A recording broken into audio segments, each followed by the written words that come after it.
ఇంట్లో కూర్చొని ఫోన్లో టకా టకా ఆర్డర్లు పెట్టుకొని తినేటోళ్ళంతా ఇది చూడాల్సిందే. ఆన్లైన్ అంటేనే ఆగమయ్యే కథలు ఉంటాయి. అందున ఇసొంటోళ్ళు చేయంగా న్యాయంగా పనిచేసేటోళ్ళని కూడా నమ్మలేకుండా అవుతుంది పో.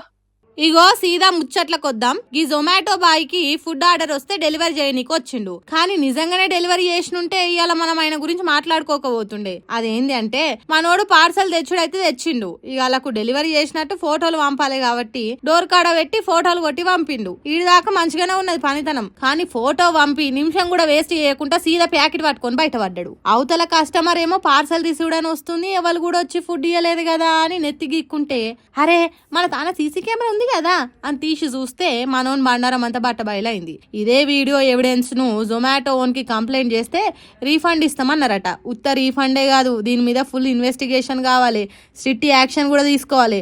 ఎందుకంటే ఇసొంటోళ్ళు చేయంగా ఎండనక వాననక పానం బాలేకున్నా నానా తంటాలు పడే డెలివరీ బాయ్స్ అందరికీ పెద్ద మచ్చ పడ్డట్టు అవుతుంది.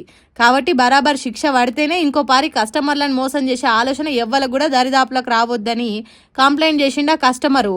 ఇదంతా కోల్కతాలో అయింది. ఆడానే కాదు, నిత్య ఎన్నో కాడ కస్టమర్లు ఇట్లా మోసపోతూనే ఉర్రు.